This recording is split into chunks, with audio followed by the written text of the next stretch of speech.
right, good morning, folks. Today is Friday, July 29th. Welcome to episode number 164, the Simply Cyber Daily Cyber Threat Briefing. I'm your host, Dr. Gerald Auger, and over the next 30 minutes, I'll be delivering the top cybersecurity news stories of the day and providing expert analysis on each of those stories on what it means to you as a practitioner, or if you're looking to break into the industry.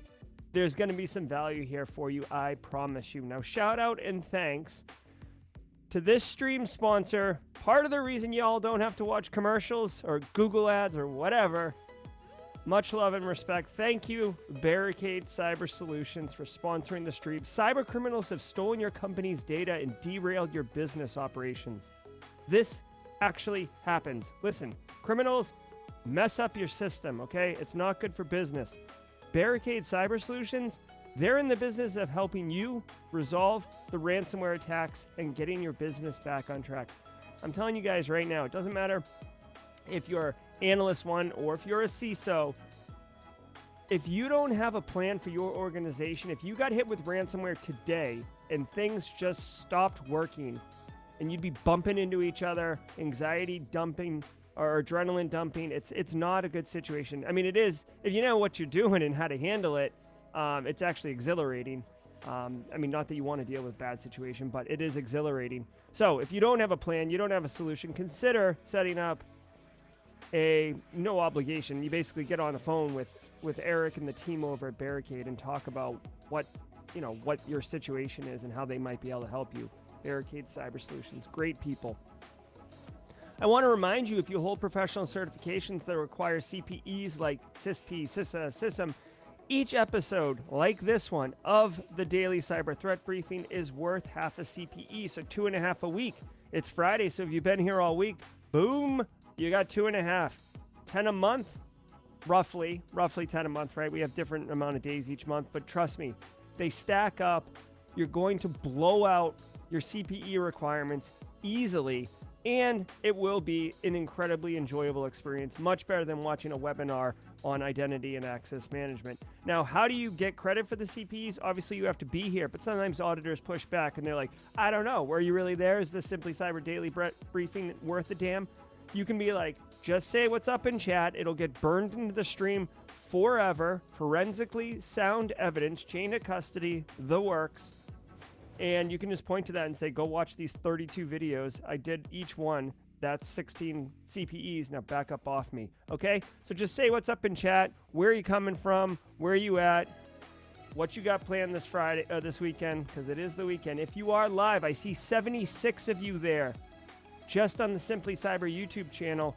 Many more coming in from other streams. LinkedIn, Josh Mason's YouTube channel, a couple other ones. Maybe ThreatGen's in there, I'm not sure. Love it. Thank you so much for getting up early on a Friday or coming in late if you're somewhere else in the world, maybe Australia, like Chris Rock. Shout out to Chris Rock. Great guest last night on Simply Cyber Live. We'll talk about that in a few minutes.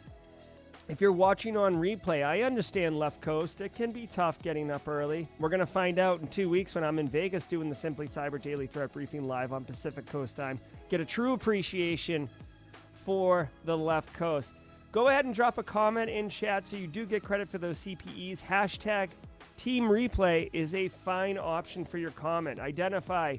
It's a tribe of Team Replays. Love it. Poner Joe, definitely running game on the Team Replay. Love it. Nick Barker's getting up. Ulachua. Do love the Team Replay, folks. Now, if you are on replay, I say it every day, you have the benefit of time travel. You can just hit jump on the podcast or grab the slider and slide it to the right and get right into the news. So when this little promo card here changes from my face and title to news, that means we're off and running. But as I love to do, and today is absolutely no exception because I haven't had a sip of coffee yet, I'm going to spend the next 90 seconds, 120 seconds, John, with everybody, welcoming you in, saying what's up. People in the back, come on up to the front. There's no strangers here. We're all friends.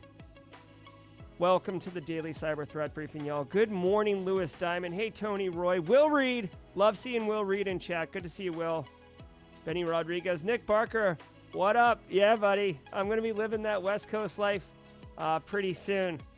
You want to know how much I love? Next Red versus Blue is Wednesday, 11:30 a.m. Michael Starnes. I will be going head-to-head against the Beard, Cyber Matt Lee. I've actually had to rearrange my schedule. Some people wanted to meet up with me Thursday late in Vegas, and I had to decline because I cannot stay up late in Vegas and then get up on Friday morning and do the cyber threat briefing. Unless you guys want to see me like a mess, and nobody wants to see that. Hey Pamela, good to see you. Lupe Peterman. Lupe gets the job and then goes underground. Lupe, I haven't seen you in a minute. I hope everything's going well. The new job, the new gig. Life is grand, I hope. Let us know, or let me know if you want to prefer to DM. Amadou Ba, good to see you. Hey, Patrick Moss. Yeah, I hope we win. I've had a bad streak here the last couple days. I've had a bad streak these last couple. Oh, okay. Hashtag team replay for Lupe Peterman. Good to hear that. Hey, Jess Bishop. Oh, guys, one final thing, or couple things. One, we'll be doing World of Haiku Steam Key License Raffle later today, the final one of the week. We've been having a great week raffling off World of Haiku. I've been live streaming it, gameplay in it with some of the members of the community. It's been great, so stay tuned. I'm looking forward to sharing that with one lucky winner. I'm also... I'm seeing now that Vegas is underwater. Apparently, I'll have to investigate. Maybe bring some swimmies with me out on the train. Thank you, Chandler Shub. That is Future Pop. Nice. Eric Silberman picked up World of Haiku. Very nice. McLarty with an interview. Oh yeah. Hey, can I do some sound effects? Yes. McLarty, good luck, man. Or woman, I'm not sure. Good luck, person. I do hope everything's well. Yeah, let me just share this really quick. We could talk about this for a minute, guys. If you didn't catch the live stream last night, I do it every Thursday, and it's always, in my biased opinion, it's always good. Last night with Chris Rock from Sea Monster, like hacker extraordinaire, multi-time DEF CON presenter, he's doing a talk called Killer Hertz on Friday of DEF CON, and he came on the show, and wow, what an interesting professional who really, I don't want to say he doesn't have any filter, but like there was nothing that he wasn't willing to talk about and go into detail. A very, very generous guest, extending lots of grace and being very forthcoming. Just an awesome interview. If you did not see it, I strongly suggest you check it out. It is something else. It was so good. So hopefully you guys enjoyed it. Those who were in the stream last night, it was a lot of fun. It was awesome. All right, guys, let me take another pull off this supersized cup of coffee. Compliments of the Charleston local Air Force Base. The Loadmasters over there hooked me up with a mug. Love it. And I want to remind you all that it is Friday, which besides being the kickoff to the weekend, which is dynamite, it is joke of the day. My son, some of you may be new here, my son, 10-year-old, provides a joke of the day every Friday, and today is no different. So we will be getting into that at the break when we do our live stream. But I think that's enough pleasantries for today. Everybody, sit back, relax, and let's get into the news. From the CISO series, it's Cybersecurity Headlines. It's Friday, July 29th, 2022. Hackers are opting for new attack methods after Microsoft blocks macros by default. With Microsoft taking steps to block Excel 4.0 and Visual Basic for Applications macros by default across Office apps, malicious actors are responding by refining their new tactics, techniques, and procedures. A report from Proofpoint says that in its place, adversaries are moving to container files such as ISO and RAR, as well as Windows shortcut LNK files in campaigns to distribute malware, which Proofpoint calls a significant shift in the threat landscape. They write, quote, "The number of campaigns containing LNK files increased 1,675% since October 2021, end quote. adding the number of attacks using HTML attachments more than doubled over the same time period. Microsoft. All right, so this is not surprising. Okay, 1 second. I want this really quick because this is actually very valuable and very germane to what we do day in and day out in our industry. Okay, so check it out. Proofpoint wrote this piece of research. Proofpoint is what I would consider an upper right quadrant email security gateway solution provider. And when I say upper right quadrant, Gartner has this like quadrant thing, and basically all the vendors, some people say you pay to play, but it doesn't matter. Upper right quadrant just means like best product, best in class, all that stuff. Like you want to be in the upper right quadrant. Okay, so Proofpoint is super legit. Okay, so when they're releasing this, it is based on a ton of actual real data. They have lots and lots, like millions of emails running through their solutions every day. So they have a ton of rich data to pull this type of research from. Now, what's interesting here is that, and this is so spot on for threat actors, Microsoft bans or puts a kibosh on kind of macro-laden Office documents, right? So they're either getting stripped in email transit or on the operating system, the endpoint, the Microsoft Office solution is not running them, right? So these new file formats is XL4, which I hadn't even heard of, or macros are disabled. Basically, the techniques that threat actors have been using for years to run VBA code locally on your machine, ultimately to run PowerShell, ultimately to pull something down onto your endpoint, which is then going to be nasty bit of malware, that's not working anymore. But threat actors are going to threat act, and they're going to find a way around, which, by the way, is why this industry is so awesome. It never gets boring, okay? And the stakes are real. The ribeyes are real, people. So what they're saying, that threat actors have basically shifted. Instead of sending Excel documents with a macro or whatever, they're sending password-protected ISO files or LNK files or RAR files, which are basically like archive files, like zip files. And when you open them, they run and basically can execute malware. Now, this mark of the web thing is also an interesting technique that Microsoft has employed as a protection mechanism. It is incredibly frustrating. It has added a lot of friction to my life because if I download something from the internet, right, like I'm looking for a risk assessment template or whatever as an example, and I pull down and then you use Google dorking to say file type equals XLS, right? You can filter Google results to just be what you want. And then you go to open it in Office and it gives you some error message that this thing like came from the internet and you don't know what you're doing. So this mark of the web kind of is frustrating, but at the same time, it protects Carl from, detonating malware on himself. Long story short, I would consider being mindful, educate your team, right? Your information security team.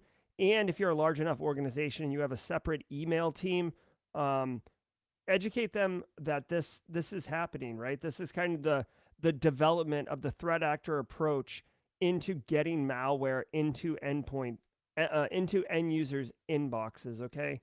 And by the way, I find it really interesting because, I don't know if this is like me aging myself or whatever, but ISO files are typically image files, right? So like a Linux distribution, or you get the Kali ISO, right? Or the Windows 10 ISO. Usually ISOs are huge, right? You would never email like a 32 gig file to someone. So to me, maybe I'm wrong and there are small ISOs, but for the most part, if you see an ISO in email as an attachment, that should be like a red flag already. But ISO, RAR, and LNK files, also HTML files, it doesn't say it here, but if you see an HTML file attachment, you should be a little leery.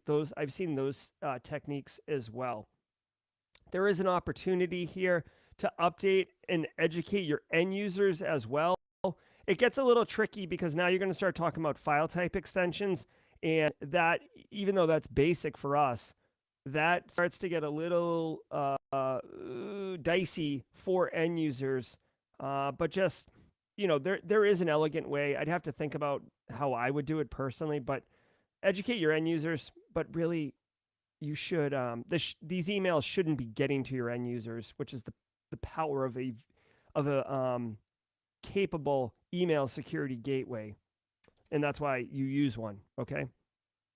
365 outage knocks down admin center in North America. A new hit Microsoft 365 yesterday, with administrators in North America seeing blank pages and 404 errors or no perceivable error message at all when trying to access the Microsoft 365 Admin Center. The company revealed on the Microsoft 365 Service Health Status page, quote, "This outage could affect any admin in North America," end quote. Microsoft is, of course, working on discovering the issue that triggered this incident and trying to find a potential fix to address its impact on North American admins. Wow.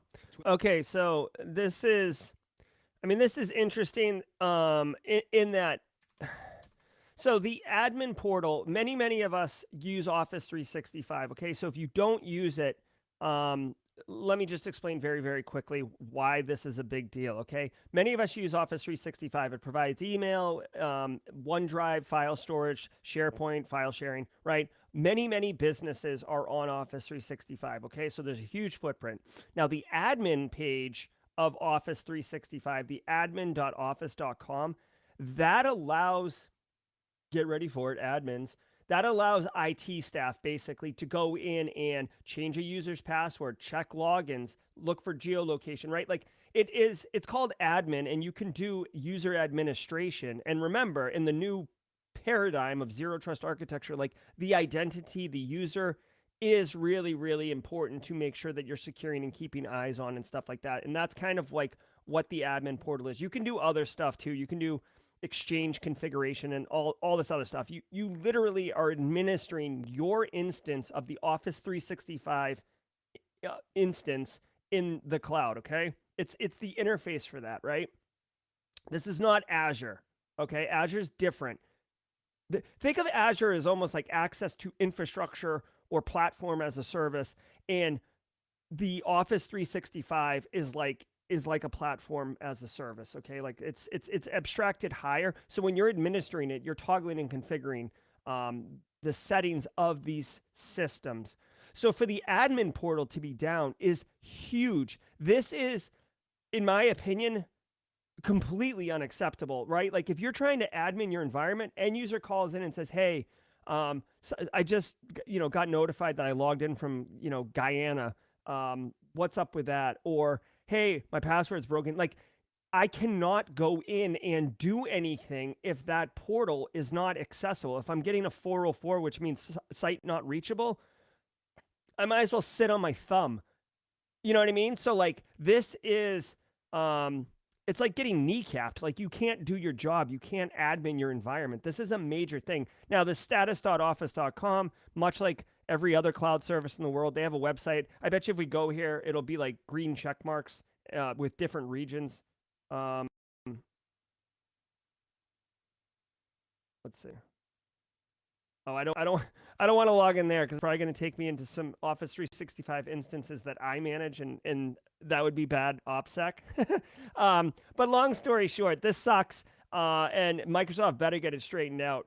Microsoft's such a behemoth, though, that your retaliation options are limited. Oh, and by the way, since we could just talk about this for a hot second, there's a term called vendor lock-in, right? We could do an entire discussion about vendor lock-in, but at its root, vendor lock-in is where a vendor makes it very easy for you to migrate into their platform and makes it incredibly painful to migrate out of your platform. So you're locked into them, and they love it because they charge you every month a subscription fee. And as you get bigger, it costs more money as they change their rates because they bake in that $4.5 million data breach we saw yesterday, where IBM's pushing that value back into the services. As they ratchet it up, oh, it's inflation, it's inflation. You're locked in, and it's very difficult to get out. Why do I bring up vendor lock-in? Because I am unable to administer my user environment yesterday, And what do I have for options other than complaining into this microphone, right? I don't have any options. Oh, if you don't like it, go somewhere else. Where the hell am I going to go? And by the way, it's incredibly painful to decouple myself from Office 365. Now, having said all that, I do like Office 365. I've been very pleased with how Microsoft has progressed from a security perspective over the last, I'd say like 7 years. Like Microsoft used to be a joke when it came to security. Like literally it was a punchline. And then they've come leaps and bounds. And now I actually think Defender for Endpoint is a legit EDR tool. Long story short, Microsoft better get this straightened out because this is not good for anybody. 22 million U.S. health records breached thus far in 2022. This is according to a new report from Global Data, which also forecasts that spending on cybersecurity in the global healthcare industry will increase by nearly $400 million in the next 3 years. Included in these breaches is not just regular PII, but also private health information, PHI, which can include one's medical history along with address, email addresses, and social security numbers, this being perfectly suited for phishing schemes that target patients for further exploitation.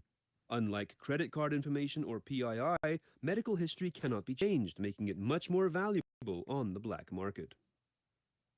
Okay, yep. So, the point of this story is spending on cybersecurity in the healthcare is projected to go up $400 million. And, a bunch of people's medical records are getting breached. Couple things here. One, I worked in healthcare for about 6 years as in the GRC side, and then as an architect, a cybersecurity architect. And then, quote unquote, I wasn't given the title, but I was basically doing the CISO's job because he delegated his job to me, essentially, which is fine. No hard feelings. Couple things. One, healthcare is a awesome environment. Like if you want to get some like real experience and like some real chops and deal with some real InfoSec problems, healthcare is a really, really cool industry to work in. Again, the stakes are quite high because you're dealing with patient safety, healthcare, very personal and private data. There's a lot of privacy elements if you want to get into that space. Also, it gets really hard because you're dealing with hardware manufacturers of very, very expensive machines that are very specialized, and you can't just, it's like almost like industrial control systems. If you're familiar with like ICS, OT type stuff, operational technology, you can't just apply like a Windows update right away to an X-ray machine or an MRI machine, or heaven forbid, a machine that is like pushing drugs into a patient at that time, right? The stakes are high, and it's really, really cool. At the same time, though, they say $400 million being pushed into the healthcare market. I don't know. I found it to be a bit of an uphill battle. I was on a team of like 12, and I felt like we were actually like a big team at a $5 billion annual revenue company. So, you know what I mean? Like everybody we interacted with, it was a lot of bubble gum and duct tape. So, every industry is sorely in need of more InfoSec dollars for sure. I guess I just wanted to point out that I thought healthcare, like I've worked in federal IT, healthcare, manufacturing, and financial services briefly. And healthcare was really the most, it's just very interesting. You're dealing with all sorts of very different, interesting personalities. Like clinical staff have their own language. It was cool. I guess what I'm trying to say is if you're trying to figure out what industry to lean into, healthcare is a good one, especially if you're a clinical person. And I see a lot of these. If you're a clinical person trying to pivot into cybersecurity, you should definitely stay in healthcare, because if you have that lexicon to be able to speak to clinical staff, they will have higher respect for you, right? Especially the physicians. They are a unique brand of individual. Fallout from massive Shanghai police data breach reverberates on the dark web. The availability of supposedly hacked Chinese data on the dark web appears to have surged in recent weeks on the heels of the massive Shanghai National Police breach that we reported on 2 weeks ago, and which was one of the largest ever recorded. While there were an average of 14 monthly leaks from Chinese entities posted to breach forums between March and June, in the first 15 days of July, the total jumped to 25, setting a pace for more than 50 by month end. The surge in Chinese data posted to the forum came alongside a significant increase in the quantity of Chinese language activity on the predominantly English-speaking forum. Interesting. So, I wonder if this is a play for money. Okay, so there's massive data breach. We covered it in the daily cyber threat briefing, earlier in the week. And then the Chinese government kind of like lost their mind and wanted to talk to essentially the not the internet, like the Amazon, right? It wasn't Alibaba, but whoever was hosting that data share, they brought him in and wanted to talk to them, right? And we all joked about how, you don't want to be the CEO or whatever getting brought into the Chinese government's office for talking to. Well, there have been data leaks in China, but now it's like the crack in the dam that really pushed, and now it's broken, and people are posting all sorts of data, stolen data. Now, what if you think about how like the authoritative regime of China? I'm speculating based on what I know. I sometimes get blown up in DMs after I say stuff like this on stream, so I'm just qualifying it. I'm not a geopolitical expert, but based on what I've seen, kind of the authoritative regime of China, individuals may be reluctant to take a chance because of repercussions or, disappearing for posting data. But with this main huge breach coming out, it's almost like top cover, if you will, or it seems like top cover, like, oh, if this person is stealing all of the money and I just take a couple bucks out of the till, authorities are probably more likely to go after them and not me. Maybe that's kind of the mindset here, but more people are posting data, which I'm sure is pissing off the Chinese government to no end.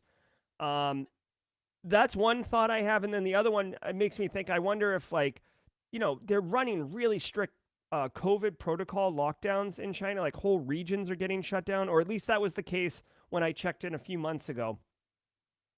So if you're unable to make money to buy food, to feed your children, you may be compelled to take more extreme actions, including trying to sell something you own of value, like data, right? So that is possible. It's probably a very rare instance that I'm talking about. It's because not everybody's just like sitting on data, right? Not everybody's sitting on data, but I do think that top cover thing kind of set the tone for, okay, like let's do this.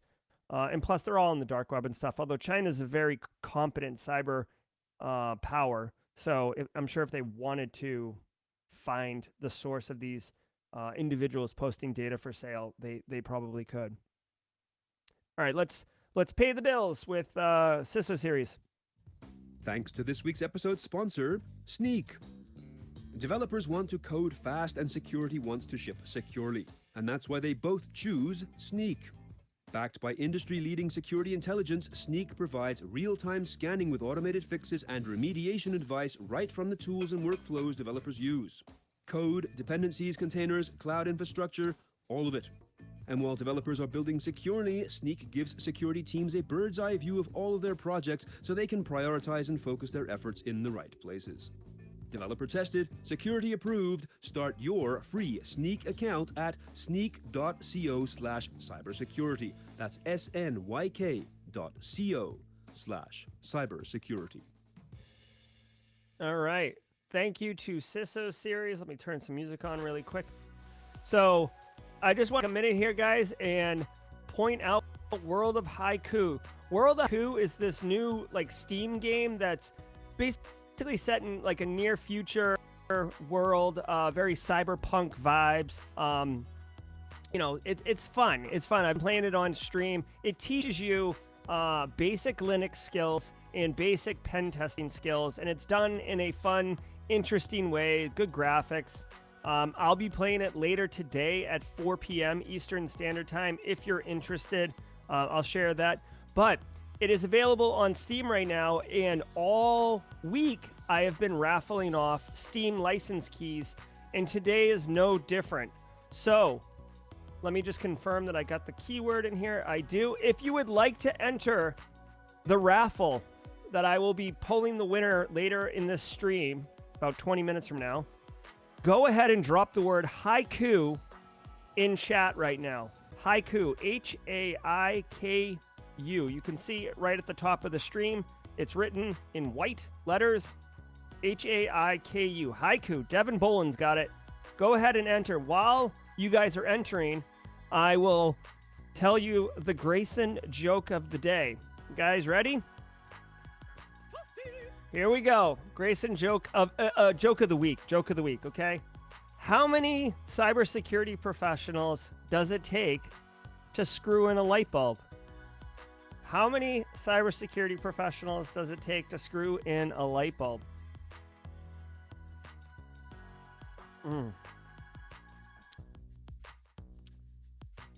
All right. The answer, how many cybersecurity professionals does it take to screw in a light bulb? None. They prefer dark mode. None. It's all about that dark mode life. Thank you, Grayson. Exactly. Tom Bishop nailed it. I love it. Love it. Love it. Love it. Gotta turn on that dark mode. All right. Thank you, Grayson, for the joke. I will be picking the winner of the haiku raffle later on in the stream. Just want to point out here, you can see if you go to simplycyber.io/streams, which is basically across the banner at the top, the URL, you can see it in white letters at the top. It will show you all of the upcoming streams for Simply Cyber.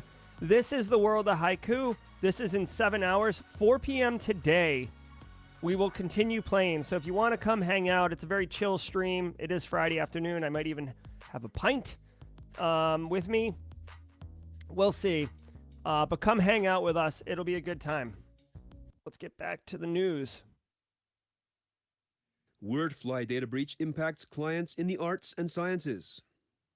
Security Week reports digital marketing firm Wordfly suffered a data breach that has taken all of its services offline for the past 2 weeks.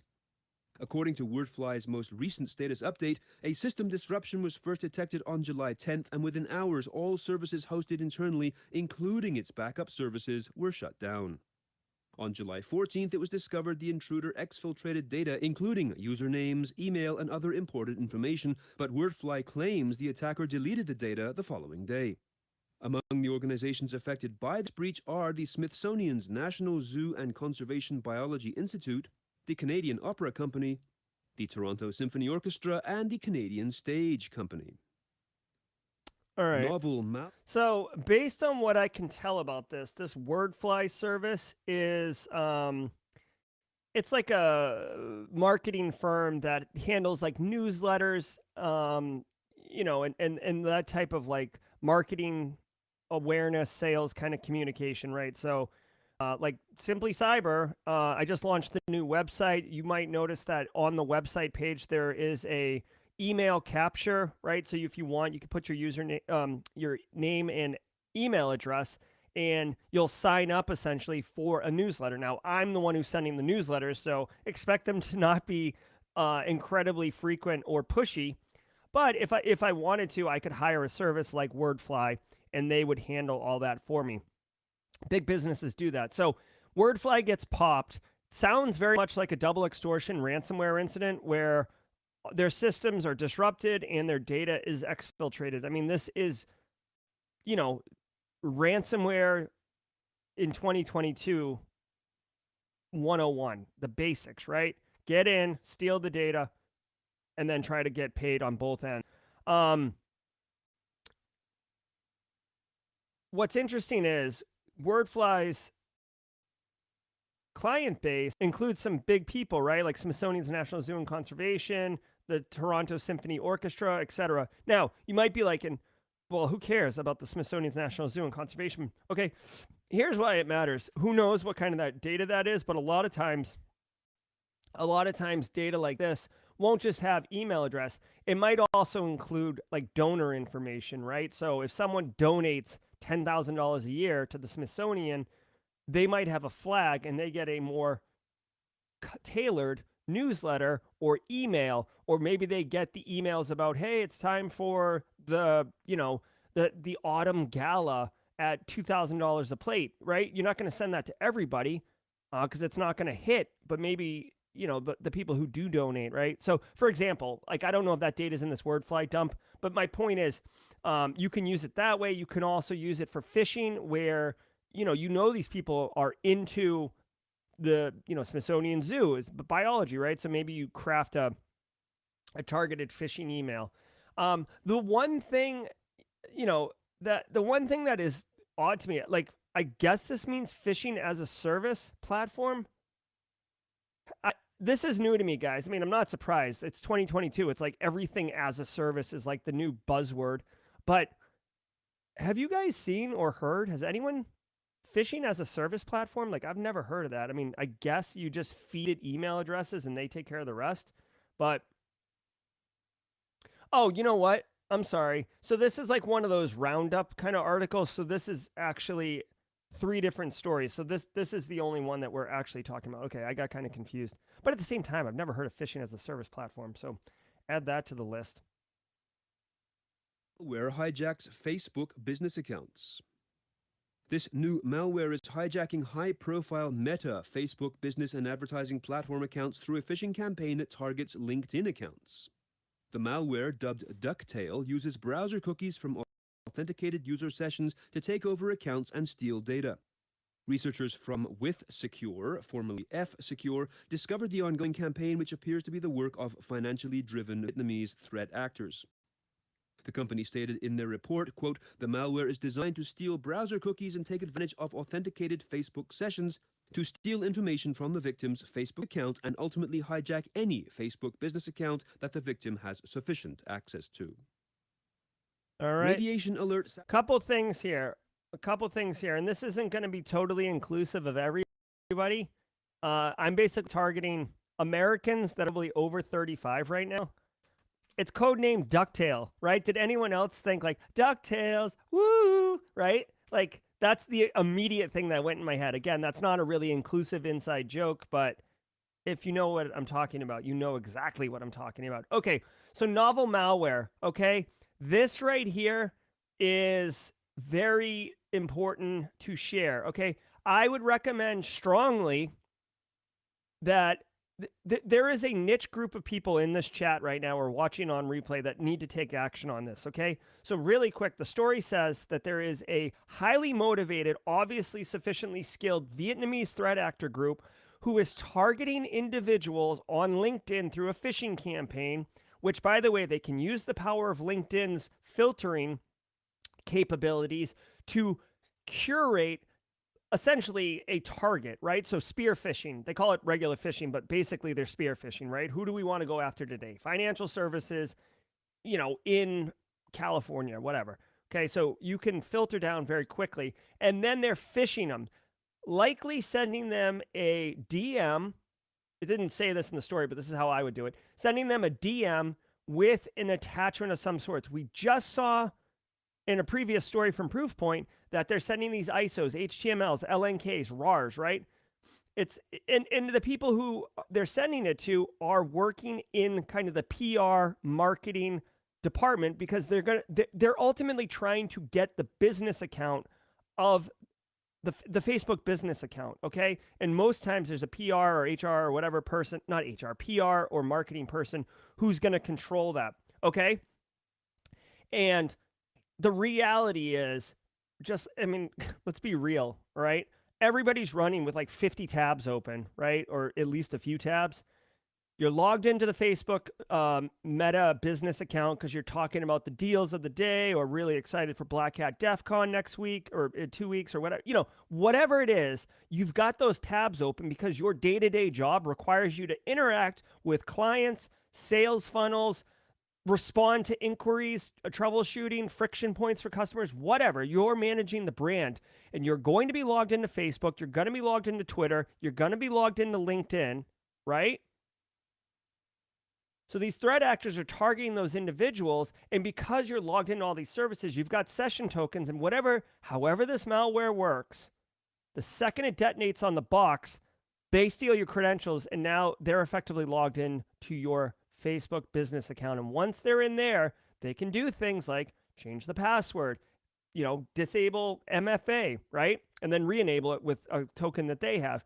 They can screw with you, okay? And obviously, if it's high-profile accounts, that's not going to be good for anyone. So what I would encourage you to do, if you are an organization that's, running marketing PR for internally, or, if you're a company that does it as an outsource and you have multiple businesses that you're managing, make sure you educate that user base. This is a very specific targeted end user group, really a department that you should be educating. Hey, 30 even I might even here's what I would do for this particular story, okay? I've done this before, it's very effective. Call whoever's in charge of that department, head of PR, head of marketing, do both, I don't care. And say, hey, they're definitely going to have a weekly meeting as a team, okay? Just say, hey, I'd love to get 5 minutes at the beginning of your weekly meeting to share a very pressing matter that involves you. They're going to let you talk. They want to know these things. It's your job to make them aware of that. That's why you attend the threat briefing, right? You're not going to tell them about the WordFly data breach because they don't care about that. You will tell them about this, right? So just get in there and say, hey, just be mindful of when you're logged in to LinkedIn and Facebook. You can do that, but threat actors are sending DMs with attachments via LinkedIn, and this is how they pop you. Awareness, right? And then you could play the G.I. Joe, knowing's half the battle sound effect, and then throw a smoke bomb and ninja your way out of there, okay? But that is the most effective way to educate your staff on this. Get on their weekly meeting and spend 5 minutes on it. And by the way, don't do it all the time. And that way, when you do it, it has higher impact and it resonates with them a lot better because you're taking time to give them a personalized message to help them protect themselves from damaging the organization. Saboteurs cuffed by cops after sensors disabled. Spain's national police say they have arrested 2 former government workers suspected of breaking into the computer network of the country's radioactivity alert system, RAR, and disabling more than a third of its sensors. The intrusion happened between March and June 2021, and the 2 suspects worked for a company contracted by Spain's General Directorate of Civil Protection and Emergencies, DGPCE. A year-long probe eventually traced the cyber attack to a computer, quote, in the public use network of a well-known establishment of hospitality in the center of Madrid, end quote, which we can interpret to be hotel Wi-Fi. The 2 suspects had been responsible for the maintenance program of the RAR system through a company contracted by the DGPCE, which made it easier for them to carry out the attacks and help them in their efforts to mask their author. What a bunch of peckerheads. Really? What are you doing, man? Are you like a mini boss villain for like a straight to DVD, criminal movie? These 2 goons are going to disable a radioactivity alert system? Dude, that is gross.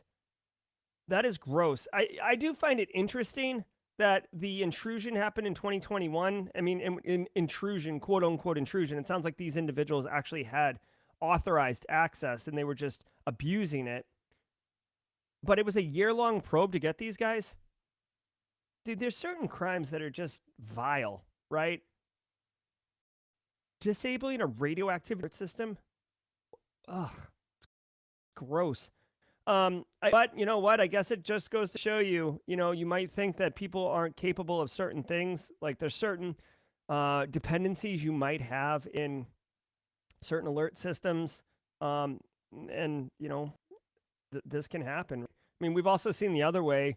We saw it in Hawaii a couple years ago. Do you guys remember where there was like incoming intercontinental ballistic missile or incoming tsunami alert? I forget what it was, but there was like a false alarm from like a major alert system. I think it may have been a tsunami alert, and they were testing it. But yeah, these alert systems, I mean, they're not perfect. They are typically set up and then not used very often because, like these black swan events don't happen all the time. But this is gross. I hope these people get, well, I don't want to say what I hope they get, but this is a special kind of gross right here. But you know what? I haven't had a chance to play this in a while, and I'd like to thank law enforcement for being thorough. All right, it's Friday. I like doing that. I like it. Chess robot breaks 7-year-old boy's finger during Moscow Open. Wow. Sergei Lazarev, Moscow Chess Federation president, confirmed to the TASS news agency that the robot had indeed broken the child's finger, adding, quote, "This is, of course, bad," end quote. A video shared on social media shows the robot taking one of the boy's pieces. The boy then makes his own move and the robot grabs his finger. 4 adults rushed to help the boy, who was eventually freed and ushered away. Mr. Lazarev said the machine had played many previous matches without incident, and the young victim able to finish the final days of the tournament wearing a cast. Dang. I mean, obviously this sucks, right? You don't want to get hurt. And the boy is fine, and that's okay. But this is like, you think he like tried to castle after he'd already moved his rook, and the robot's like, not on my watch, pal. Not on my watch. I hate to make light of this, but it does bring into question the reality of cyber physical systems and how they interact with the world. That robot, I don't know if it saw his finger as a chess piece, or if it just was a complete fluke. But you've got to be mindful that the robot, it's like a Terminator, right? It doesn't have emotions. It doesn't care. It's just operating its code and executing its program, and moving a piece or whatever is how it works. I mean, guys, this is a light story in that it was just a finger. It doesn't really make mainstream news, but guys, it's not uncommon for, those like manufacturing robots that build cars and it's like shoot, shoot, shoot, right? Those things kill people. Like, it happens all the time is a bit subjective, but a couple times a year, someone is crushed by those things or hit by those things. You've got to be careful with cyber physical systems. You got to remember, it's just executing its code. It doesn't have emotion, right? So, despite what sentient AI might do, this is what this is. So very interesting. I look forward to going back and looking at chat. I'm sure there's some people who said something like, in Russia, such and, chess break you or something like that. But all right, so that's our news briefings for today. Let's throw the music back on. That's good. All right, guys, we definitely crushed it this week. Bunch of World of Haiku live streams. Chris Rock just lighting Simply Cyber Live on fire last night. The daily threat briefing every day. You guys coming correct, bringing the heat every single morning. Team Replay doing their job. And hopefully you guys brought some great cybersecurity value to your organization. Good luck to those who are having the interviews. McLarty, I saw you. Some of you may be having interviews and you're just keeping it on the DL because you don't want your employers to know. Completely understandable. Let's do the raffle, shall we, people? All right, World of Haiku. Good luck to everybody. If you win the license key here, contact me on Discord. DM me on Discord or LinkedIn. I don't care. Just get to me and I will get you your license keys. Special thanks to Eric Basu, the CEO of World of Haiku, for donating the 5 license keys. Please join me later today at 4 o'clock for the live stream. Good luck, everybody. Here we go. Drum roll, please. There we go. I don't have a drum roll. There we go. Ryu is doing it. Here we go. Good luck, everybody. Trinity. Trinity is our winner. Nice job, Trinity. I do love a good Matrix reference. Not sure if that is where you pulled that name from, but do love it. Congratulations, Trinity. Please connect with me on Discord for your license key. As I mentioned before, I will be playing World of Haiku live on stream. If you've attended the first 2 streams, you know that my system, we're pushing it to the limit. And now I for some reason I like removed one monitor from my setup, and my machine is operating a bit better. So I don't know if the third monitor pushed it over the edge, but it doesn't matter, because when I get back from Black Cat DEF CON, I'm going to have a new gaming rig with an NVIDIA 3080 and a Ryzen Infinity. Like, basically I've got hardware to the max coming, and hopefully that will solve any and all problems that we have. Whew. All right, guys. Thanks to Grayson for the joke of the week. Thanks to all of you for being here. I hope you're well. All right, guys, I'm gonna cut it. I was gonna spend a minute saying what's up, but I think we just had a great day, and I'm gonna get to work. I got a bunch of meetings today. Got a meeting with Zach Hill later today. We're talking about collabing on a video. That should be fun. Be good, everybody. Take care. Thank you, #Team Replay. Thank you, Team Live. Be good, and we'll see you Monday at 8 a.m. Cheers, everybody.